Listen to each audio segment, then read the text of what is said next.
Darüber sollten wir reden.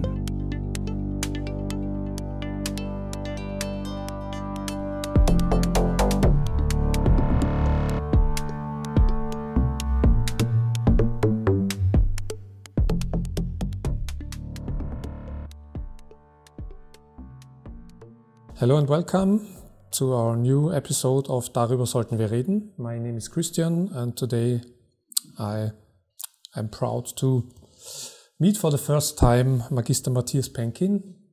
He is studying political science in Innsbruck and he's for the doctorate, for the master, and he's working as a research and social media assistant there with Professor Mangot, which maybe some experts in Russian and Middle East politics might know. In the beginning, maybe you tell me a little bit about your life, your studies. I think you're from Russia, if I remember correctly. Yeah, to be sure. Yeah, and it's going to be a little switch from German to English. So to be precise, I'm half Russian, half German. So I have both citizenships. That's why I could travel here and there backwards, probably violating some quarantine laws, but yeah. So yeah, I'm originally from Russia, St. Petersburg, born there in a mixed family of Germans, Jews, Russians, Georgians, and Tatar. It was a wow, big thing. Mm-hmm. And then I studied there originally history. Mostly history of international relationships, and for 6 years, so both bachelor and master studies are in history of international relations. And then I switched. Well, I wanted to have some touch for a modern life, and then I went to Diplomatic Academy of Vienna, where I graduated 2 years ago, the DLG program. Diplom-Lehrgang.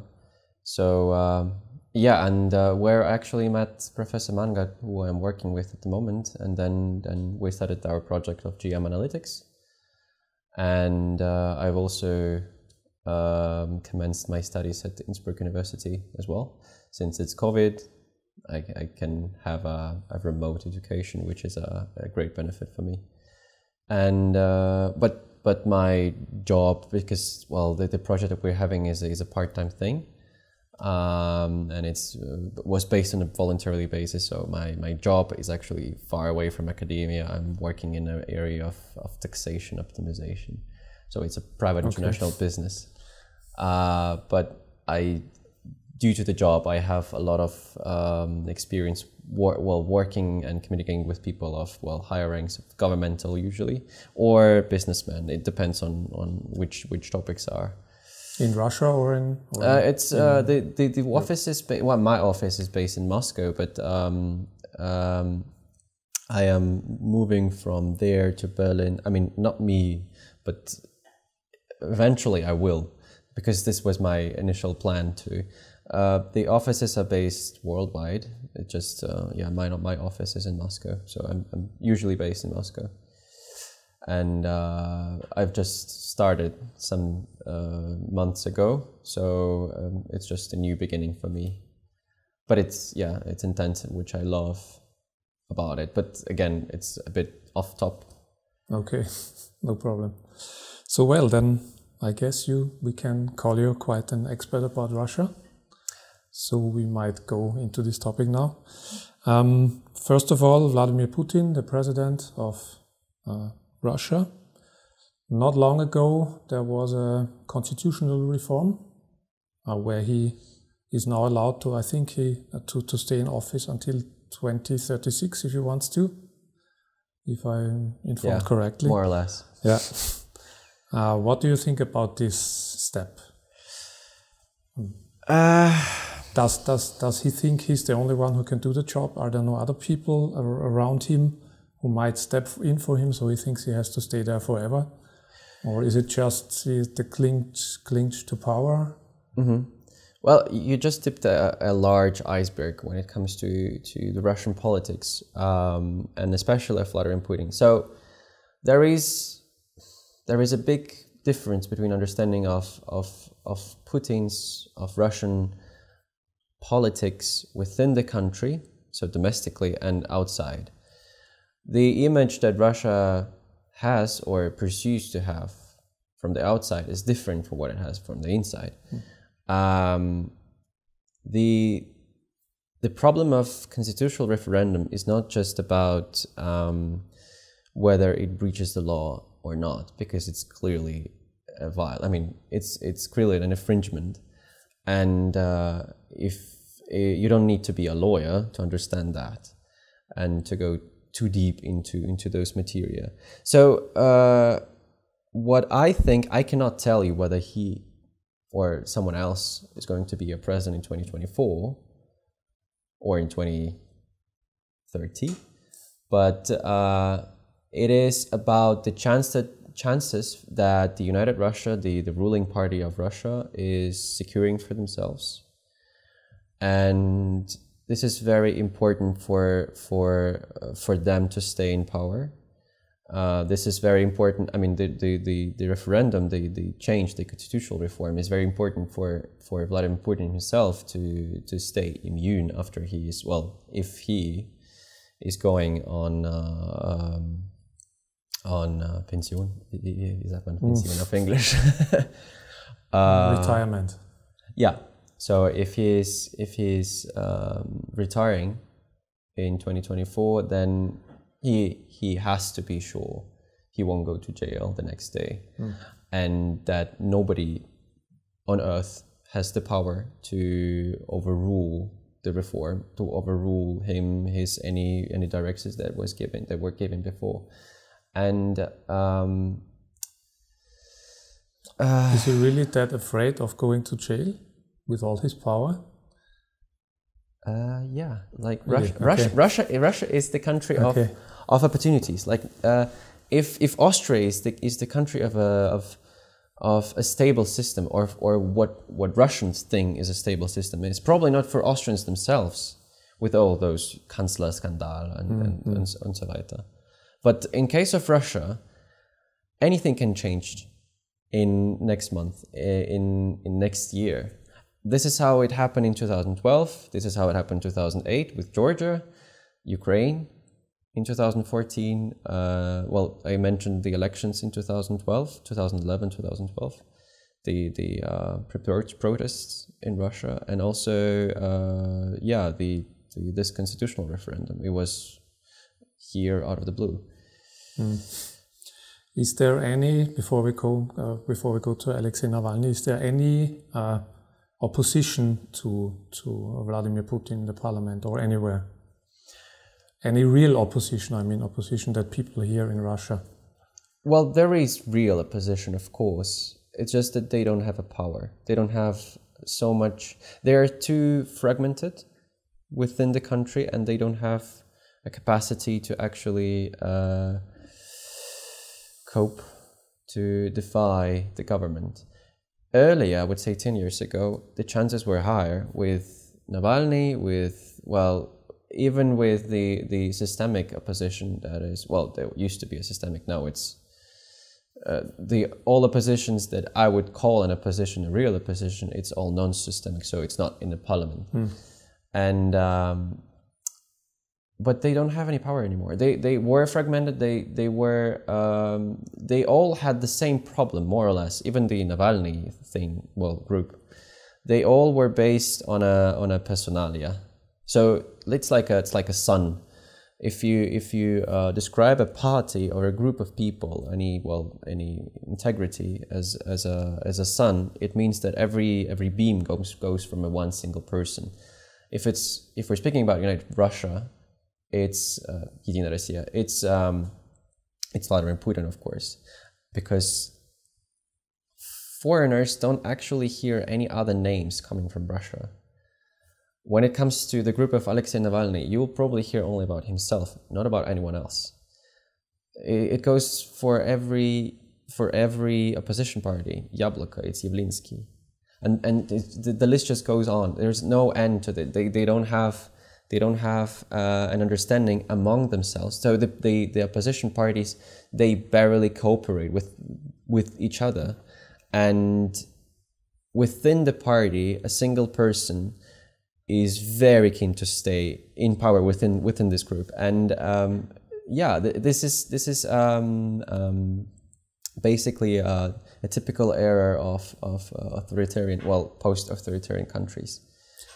But yeah, of course, we see that in Russia. But if I think now around the world, we had Donald Trump in America, we had Chancellor Kurz in Austria. I won't say that they are all authoritarian like Putin, but you also have one person who's in the center of a party. You have Boris Johnson, not so much in United Kingdom, but you have Bolsonaro in Brazil and everywhere in the world. Yeah. So I think that's more a trend that we have today.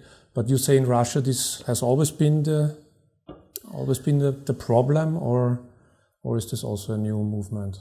I would say it's always been a problem, and it was always an advantage of governmental powers who were trying to, were actually always working against the opposition.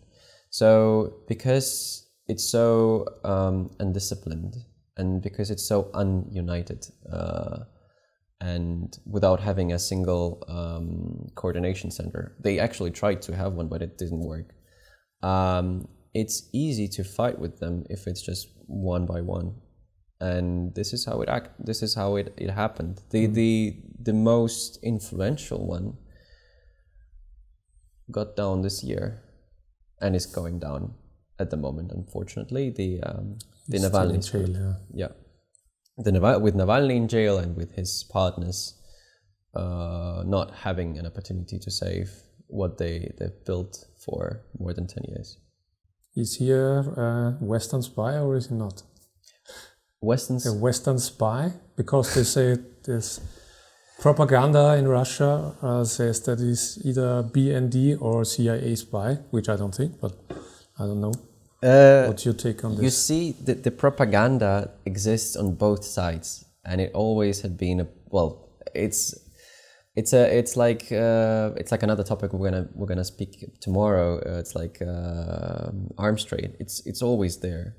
It's just what are the limits of the propaganda, and what is the real influence of it? If you can imagine what an average person thinks here or in Austria, it probably wouldn't be possible without actually speaking to those people. Because you have your opinion, and a person from Burgenland or Vorarlberg is the other one. And when it comes to the power of propaganda in Russia, it's definitely much greater than here, because of the average education level, and also the average the interest for learning new languages and to read the news, the magazines in English. So basically something not Russian. So this is the lack of understanding of actually what West is saying, while it's being transmitted by the Russian services, or the Russian pro-governmental media that translate the news in a way that, to make the Russian point more beneficial, or to put it in a better light. How is the media landscape in Russia? Is it broad, or do you have like 90% Russia Today and 10 or 5% opposition? Well, until recently, again, it was quite broad. The opposition, or I would say neutral media, were quite well developed. Now one of the most prominent ones, Medusa, is going down, since it was denounced as a foreign agent. So, and going back to the question about Navalny and him being a spy, I don't actually believe in that, and I don't actually believe in all. I can go deeper in this topic. It's just that I don't see it so interesting to actually explain why it cannot be so. It might very well be that he got some information from the Western services. And with all, with all those ideas coming from Moscow that Navalny is a spy, they actually never came up with any evidence for that. Which could mean two things. Either they are working too bad, which can very well be with the scandal in Great Britain or in Czech Republic, or there is actually no evidence for that. Okay. Well, he's in the Western media, he's often like you said before, the star who is emanating, the shiny person. But if you really go deeper into his person, into his past and everything, then it doesn't look so shiny anymore, I would say. He has some very strange far right-wing ideas, which when people would know in the Western world, I think they wouldn't be so happy about it. So exactly. You see, the usual, I would say, the usual way of a Western politician is you begin in one party, you develop in there, and you probably die politically in this party, or at least in this, political direction. 95%, 99% of the time, yeah. Especially in Austria. But when it comes to Russia, all things can change drastically and very quickly. Navalny, yes, indeed, he started as a far-right nationalist, and as he thought it was quite it could be very successful for him. He thought so back in 10 years ago, more than 10 years ago, 12 I would say. And it wasn't working so well, and he realized it quite quickly. And then he changed, when he understood the wind goes in the other direction, he changed his agenda. So he, this is the mix of something positive and very not positive. So when it comes to Navalny, the background is quite bad, but he created lots of great projects.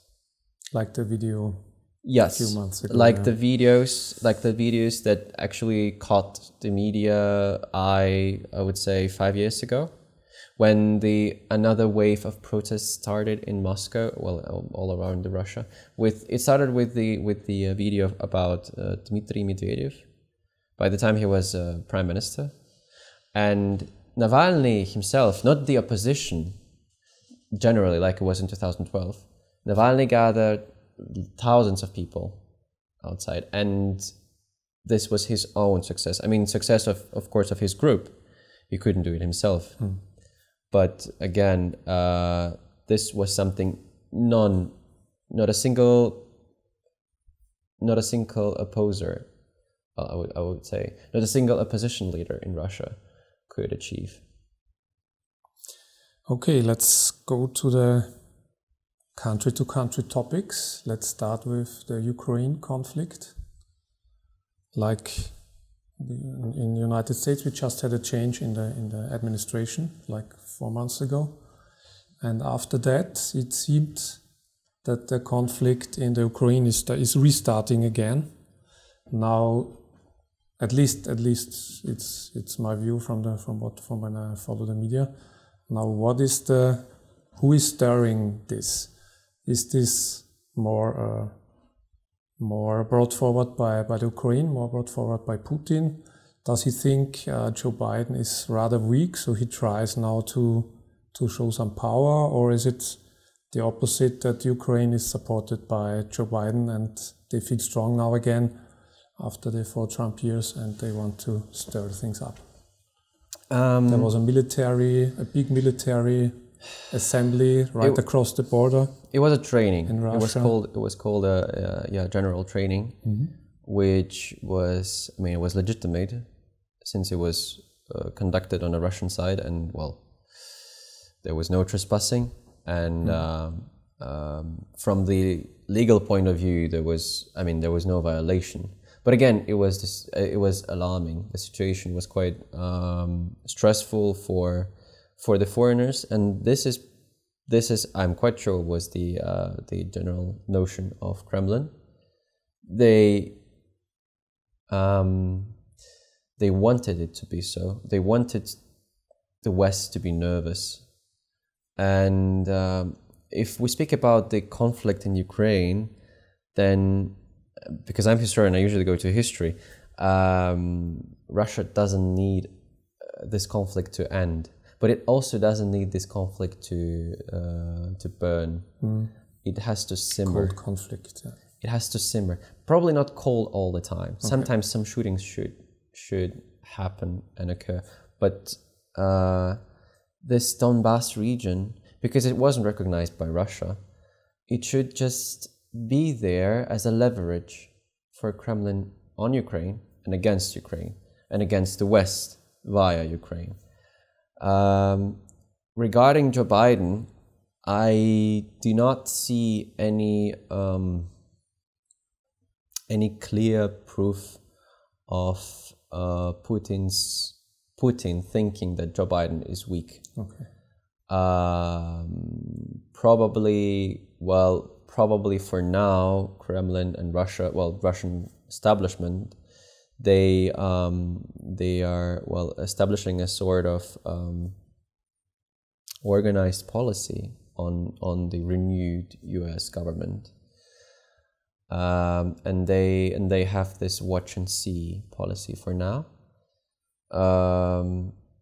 and maybe I would say that Putin regards Biden as more serious politician than Trump, more reliable, because it was the Biden's decision to withdraw the American warships from the Black Sea, after which the dismissal of the troops in the border region with Ukraine followed. So it's about mutual understanding, probably. I know that domestically, Biden, especially by the right wingers, is regarded as a too old person to rule the country, but he has a team around him. Actually, this is what differs U.S. and authoritarian countries. Even a weak or too old person could run the country with a large team surrounding him, them, and supporting them. In case of Russia, those proportions are, of course, very, very different from this. Regarding United States, you already mentioned Joe Biden. There have been several diplomats on both sides were kicked out of the country, from Russia and from the United States. Joe Biden, on the one hand, called Vladimir Putin not long ago a killer. On the other hand, he told him that he wants to make a meeting regarding the Ukraine conflict, maybe to solve it or whatever. So it was from Biden to Putin. What do you think of the whole situation? Where does Biden want to go, and how is Putin responding to these mixed signals he's getting? That's a good question. Speaking of the killer thing, it's just Biden didn't say he's a killer. He just agreed. The reporter on that. told, yeah. And he said yes. Yeah. And the killer in English language can have different meanings. It could be a killer of the situation, because the killer is not just a murder. It's not how people, how would you translate it in German or in Russian? It's different. And it's also the thing that one should remember, but by all means, this was a mistake of Biden to say so, he's a politician, he's the head of a country, even more. He's not allowed to. This changed since 2016, I would say. But yes, but in his view, he shouldn't say something like this. Yeah. Yes, this is the weak spot of his, and of course, Russia would make everything that they could to take an advantage from that. Putin looked better after that, after being, well, offended by Biden, and by taking this, by actually not taking this offense close to heart. He acted like a, well, he acted like a politician. So he responded that quite calmly. Yeah. Well, yeah, in a calm way, and he also offered a meeting again for Joe Biden. So this was a win for Kremlin. But regarding Washington, what I think, there is a general understanding of the Democratic Party of how things should go, and that America should have this grasp of the first, the biggest, the greatest nation worldwide. They should be the first again, and they should influence whatever they can in a democratic way. So to support the democratic values and principles, and for that end, Washington requires to oppose both Russia and Turkey in the Middle East is being a big trouble for a long time, and also China is being even a bigger trouble for some time. And this is quite a tricky situation where Biden finds himself at the moment, since should Washington act against all three big players at the same time, there is a high chance that all three will go united to each other. So they will have more mutual contacts within themselves. And this is not what Washington actually requires. I believe that I know that reality differs from what I'm saying, but Washington would probably have Turkey, since Turkey is a member of NATO. So Washington would actually have Turkey playing with US against Russia and China. Well, first of all, against Russia. Sure. Yeah. Do you think that Russia meddled in the elections 2016, 2020 in the United States, or is this more kind of myth? Do they have the power? I guess they have, but... there is a saying in Russian that the smoke does not exist without fire. If it's a myth, then it's a very well-established myth with lots of analytics about it. The real evidence of this meddling is unfortunately not so available for a broad public. There is this report, the Miller report, that everyone knows about, but what I think that some Russian services actually had participated in some actions against United States or supporting Trump's candidacy, but in the very end they didn't win. The Trump, at least not in 2020. Yeah, well, I'm speaking about 2016, since the report was about this particular area time frame. There is. I think there has also been a recent one about the 2020 elections already, but it's not that. Yes, it's not that big, popular. Yeah, it's not that comprehensive. Yeah. So far, I believe that should Russia have the capacity, even a single computer, to do this job, they would actually go for it. Okay. Probably the scale of Russian influence over the elections are overrated in the United States. But this is also a good thing for Kremlin because it's regarded as a big hack machine. Of course, yeah, which they are maybe not everywhere anymore. Yes, probably they hacked Twitter or hacked. I mean, they used Twitter systems to support a particular candidate, but or they hacked the social media thing domain, and followed by so many outrageous scandals in the United States. Putin thinks that this is a good thing to be seen as someone so powerful and so far away from Washington. And I guess he was personally happy what happened on January 6th.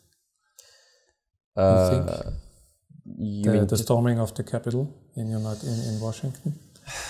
You think he was happy about it because it shows the weakness of the Western democracy or whatever, or is this also? I think to be honest, he was more happy about Trump winning the elections when the State Duma all stood up and applauded. When it comes to Capitol, it's geopolitically it's a minor thing, to be honest. It's just a rally happening. Well, they can use it propaganda-wise, I think. But for how long does it last? Trump would last for 4 years, and who speaks about Capitol in May? The United States will, but outside of the States maybe. Exactly. Yes. Yeah. Okay. The relations regarding China, is this now? I think they are coming together in the past couple of months. Is this a real partnership, or is it more because they have to? I remember, like a few years ago, there was a big media event from Vladimir Putin. I think he does this once a year, when he speaks like 5 hours with the media and talks about his political views and everything. And there he mentioned something about atomic bombs, which are ready or something like this. And I read in some comments that this was not regarded to the Western world, but rather regarded against China. Like China is very populated, has not a lot of space, and you have the Amur border, the river, and right across you have quite fertile, nice land with few people. And it seems that some people think that this comment was more against China than against the West. So they shouldn't think any stupid ideas, but they should keep to themselves. The enmity between Russia and China is not as much as between Russia and the United States. And speaking of the media perspective, it's very important to remember that China is talked about as a partner, not about an imminent threat to Russian national securities. And for China itself, it's important to stay in a partnership position with Russia, especially having those conflicts with the United States at the moment. And the resources. Sorry? The Russian resources. Yes, the Russian raw materials that China requires a lot.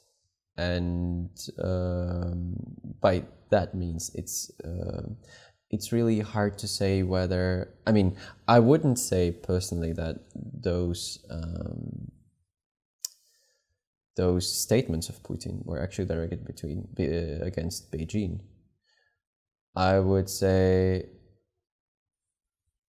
it's very traditional against Washington, against West in general. But it's good for the Chinese government to remember that Russia has a Wunderwaffe somewhere there, and that it's staying there, and that actually Russia has some muscles. But again, for Russia, it would be too costly to have China as an enemy. Yes. So even cooling down of the relations between Russia and China is not a good thing for Moscow. In Europe, the biggest topic between Europe and Russia is Nord Stream 2, at least in the last half year. The gas pipeline that is, I think, almost finished. It won't take much long anymore. Do you think that this project will be stopped before it's finished, or will it be finished? Because, of course, in end of September we have elections in Germany, and if the surveys are right and the Green Party might win, I don't think so, but the surveys also at the moment, they are quite outspoken opposition. I think the biggest opposition in the whole parliament of Germany against Russia, and they might try to stop it. What do you think about this project? Yes, the result of the latest elections in Germany was actually not quite expected, and then it changed since the system. You know, the German system is very different from Russian or American. So in order to establish a coalition, the rules should be maintained. The certain rules of the German democracy, and the Nord Stream 2 is actually quite an interesting topic, since it's an interest not just for Moscow but actually for Europe itself. For Austria, for instance, it's a big thing. The major gas, the natural gas coming to Austria, it derives from Russia, and through Ukraine for now, I think. For now, yes. And the Nord Stream 2, I probably missaid it. I'm not sure about the majority of the natural gas coming to Austria derives from Russia, but the significant part of the natural gas that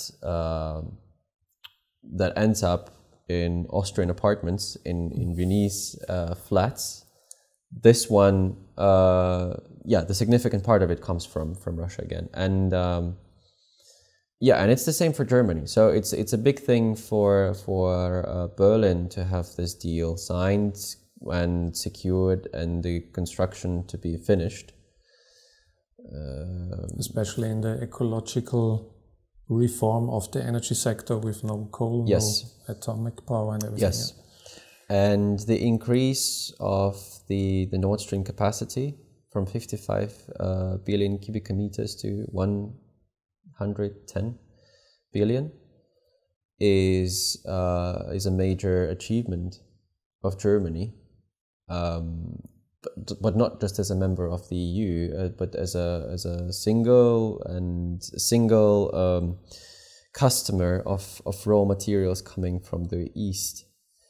The EU finds itself in a very dependent position from Russia, from its raw materials, from its energetics, which has substantially, I would say, improved in the last 7 years,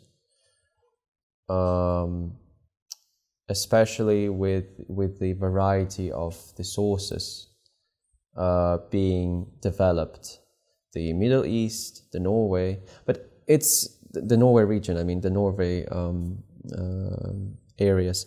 Again, it's not enough to get rid of Russia and to get rid of this damaging for the reputation partner from the East, very authoritarian. But this, when the business kicks in, the business is the business, and business has to go as usual. If there is a problem, or if there is any potential of a problem to emerge, that just one day Russia will turn off the gas and oil and leave European Union without any resources. Europe should be. This is the threat that Europe has. Yeah, but and it has to face. It never happened. Not even in the heights of the Cold War. So exactly, but it's always there, and it's about risks, and it's about the dependence, and it's about something that the leverage that the other side has on you, and it's not a comfortable situation, by all means. But for the means of the Nord Stream 2, cancelling it would be too costly for Russia and for Germany, both. So it's a big, too big to fall project. Because on the other side, you have United States already under Putin, under Trump, and now also under Biden, who have a lot of liquid gas they want to sell. The liquefied, which is of course more expensive, but it's there. The liquefied gas and its transportation to Europe is expensive. It's very expensive, and it's not as good as and effective. I mean, the transportation itself, and actually the liquefied gas is also a resource that you have to process first. Which it would take a lot of money from the European taxpayers that are paying basically to Russia for the gas, and then it would turn and set a higher price for the same material. Well, I mean liquefied, but still coming from the United States, which is the interest of Washington. And the actions of the White House regarding the sanctioning the European companies that are working on a Nord Stream 2 project is actually a violating of law. It's actually a violating of international law. It's it's trespassing basically. Okay. It's violating the interest, the security of other nations. I'm not saying that US is so bad and Russia is so good, but this particular thing is not quite good thing for a country that regards itself as democratic. And there is a problem that European Union usually and very often does not have a single a united opinion, especially regarding those things. That's common, unfortunately, yeah. Let's go to the most important topic of the last 15 months, Corona. How is the situation in Russia, and why? I checked, I think it's about 10% of the people who are vaccinated until now, though they have one of the first legal vaccines. Which usually work well because Russia has quite a history on good scientists and everything. Why is it so low? And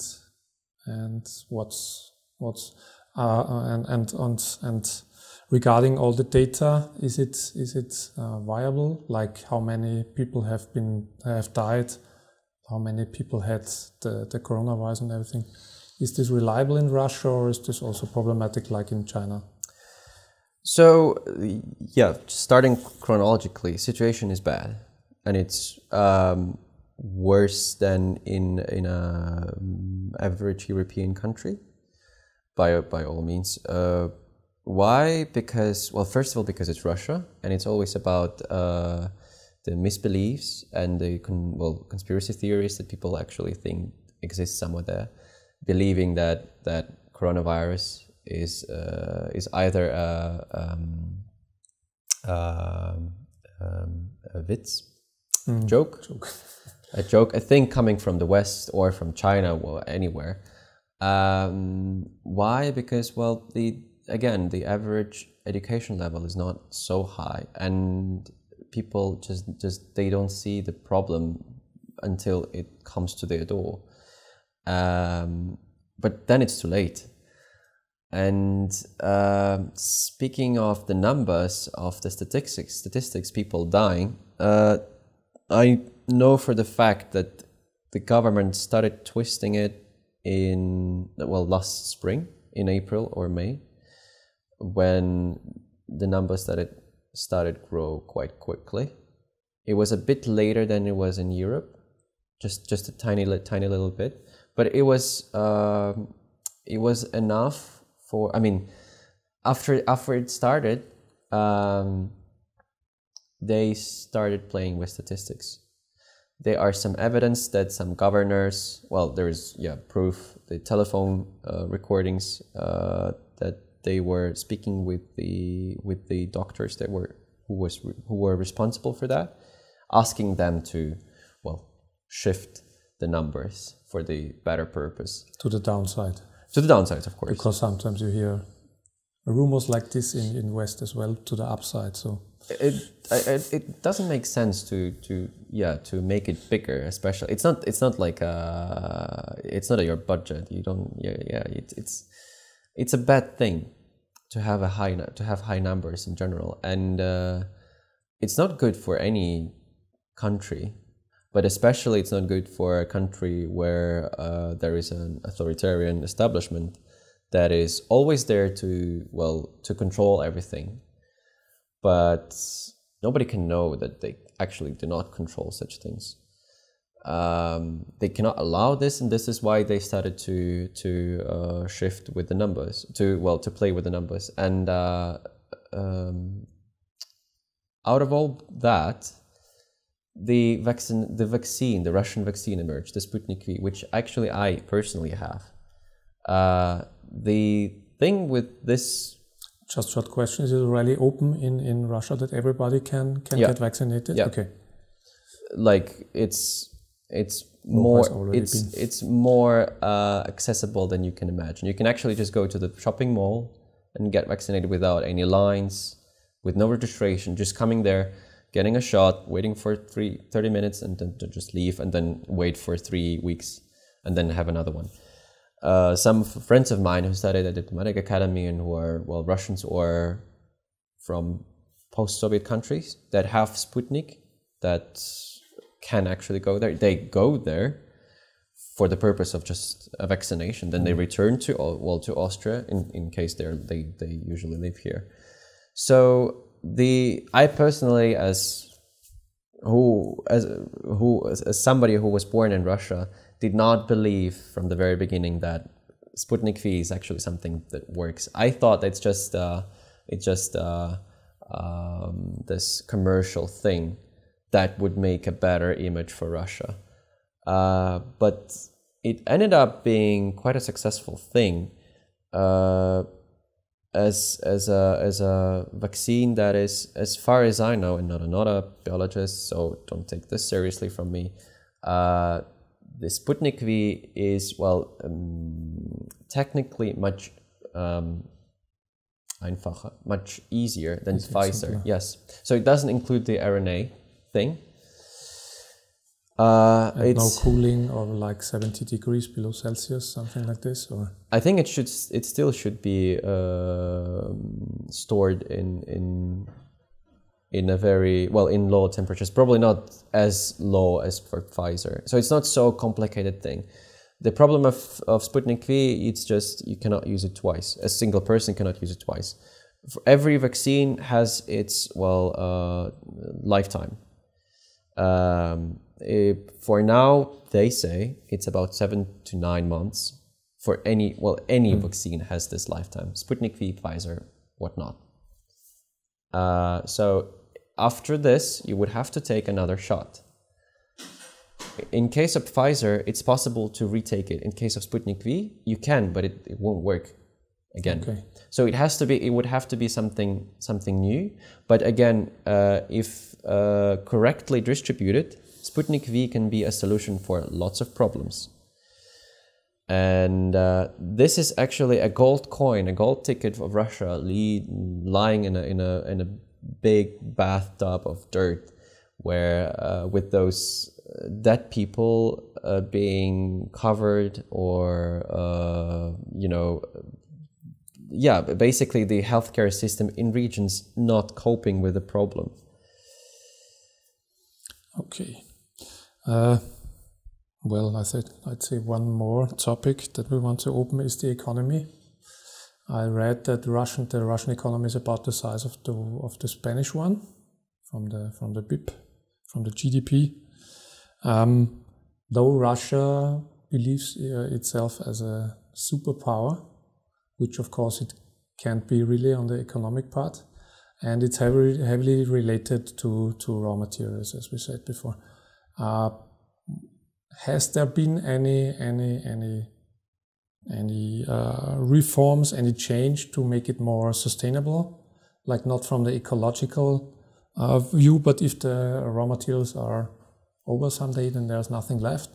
Has Putin done something there to bring in more IT or whatever? Or is it still the same like 10, 15 years ago, basically? I would ask first this question, and then I would probably return. I would like to return to the Sputnik V topic, because I just realized I would like to enlarge my answer. It will regard the relations with the West and how the Sputnik V is seen here, there, you know. But speaking, yeah, back to the economy. Well, until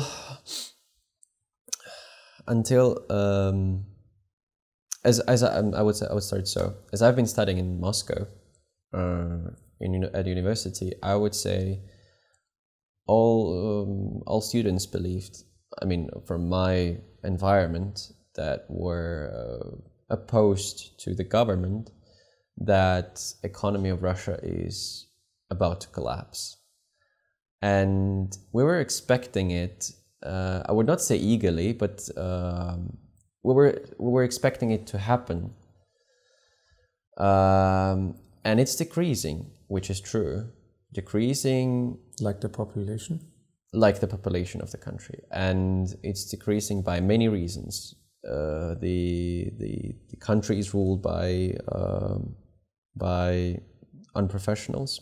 Well, truth be spoken, they are not experts. They don't know how to rule and how to lead the economy to the better direction. They don't have a grasp. They are old school players that derive from the Soviet or the earliest post-Soviet era, when the loyalty of a person, of a politician, meant much more than actually a professionalism of this person.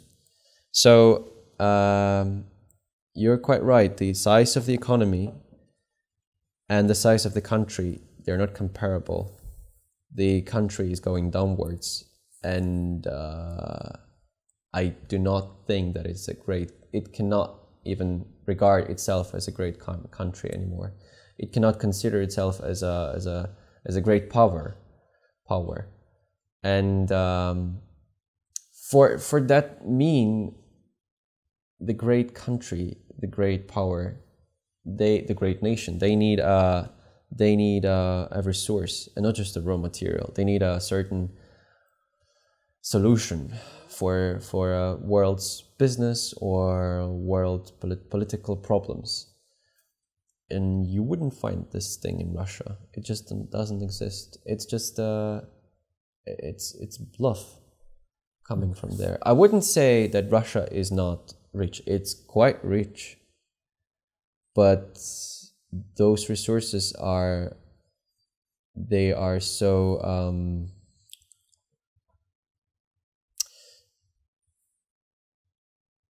centralized. They're so I think I forgot the word.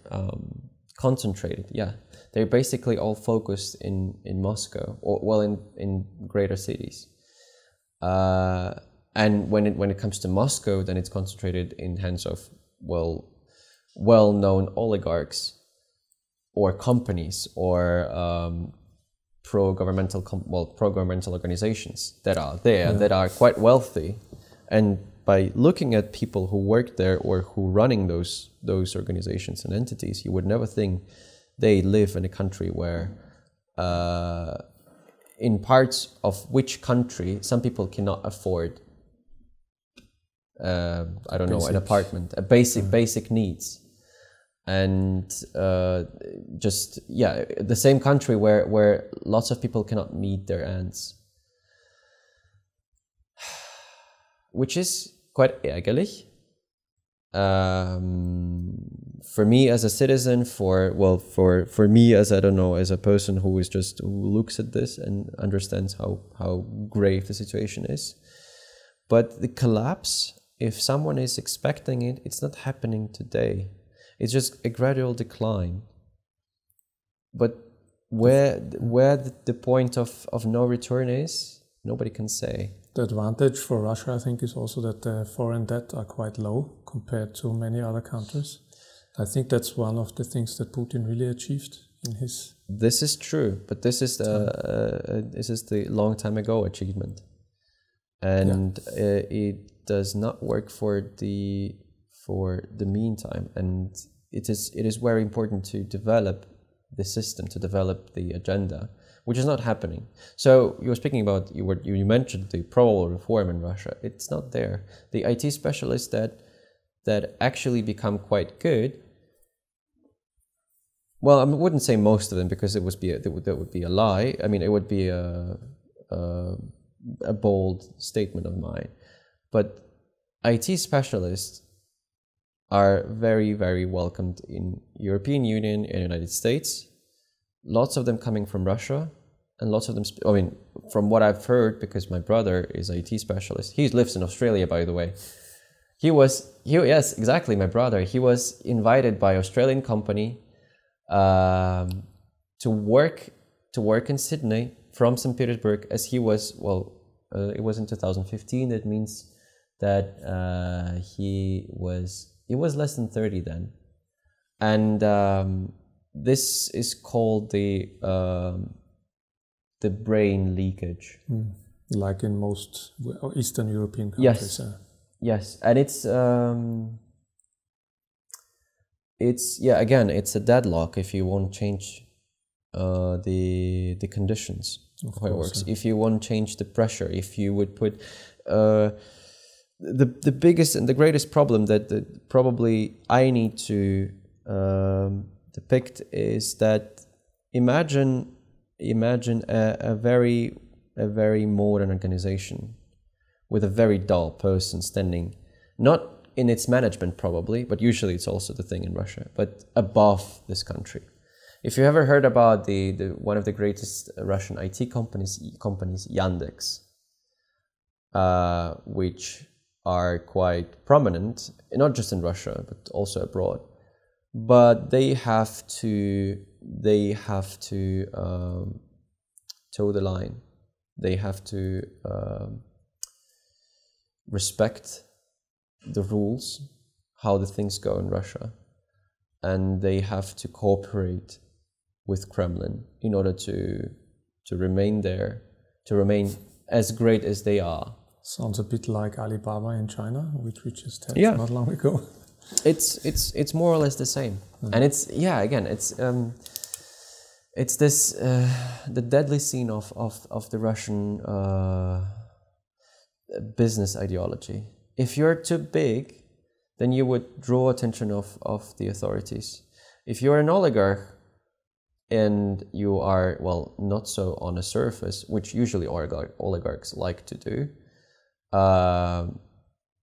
then you're in a better place. First of all, because you most likely have influential friends. Second of all, that could put a word for you in front of the establishment. And second of all, because if you have resources, meaning money, to bribe the services that are supposed to control you, or to at least, remind you that they are present there. And this reminder that somebody's staying there watching you is forcing lots of people leaving the country and staying somewhere else, even on, not so great positions professionally, but just for the lifestyle. Okay, then let's wrap it up with what you wanted to say about COVID and the West. So when it comes to Sputnik, again, I've mentioned that it's a gold ticket for Russia. We could say that Russia is a neorealistic country and a very conventional one. So the one is more powerful who has the greater stick, the big stick policy. But then Sputnik emerged, and which opened much more perspectives for the Russian power to play with. It's for for a surprise, it's a matter of a soft power, Sputnik V, that Russia can exercise on the West. And it actually does, somewhere, in Hungary, in Serbia, and San Marino, if I'm not wrong. Okay. And this list goes on, but what I wanted to add to this is that everyone does it. I mean, from what I've heard from the Western news, from the Western media, is that Russia is a threat with its Sputnik V to the security of Europe, which I disregard since I don't think it's actually true. It's a matter of soft power, and if an emergency comes along, then the countries should actually think about their own problems, not about the geopolitical influence of some authoritarian government. So if there is a tool to help to solve a critical situation within your borders, you should take it. Not for the matter that you would help somebody to become more powerful. I don't think you actually, well, probably you do. You make Russian image better and more respectful, but only in regard of this Sputnik V, only here. And this is a usual misinterpretation of Russia. So Russia is bad, and that's why everything that comes from Russia is bad. Not correct. Not really. United States, for instance, a lot of flaws that we see there, and we do not think that they can happen in Europe, or, well, there are certain conditions that for that to happen somewhere in the European Union.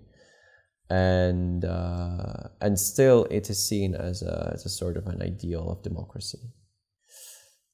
Again, I'm probably it's probably an overstate, and but still it's important to remember that Sputnik V, if Russian power, if Russian authorities are smart enough, they would use it as a token of goodwill and a good token for themselves, which I hope they will, because it's good for the general picture of the country. It doesn't mean they will, though. No, we'll see. The future will yes. tell. Okay, then thank you for this very interesting talk. And thanks for everyone to watching, and we will be back. Thank you. Thank you very much for inviting me. It was a pleasure. Thanks. Idealism prevails. Make the world a better place.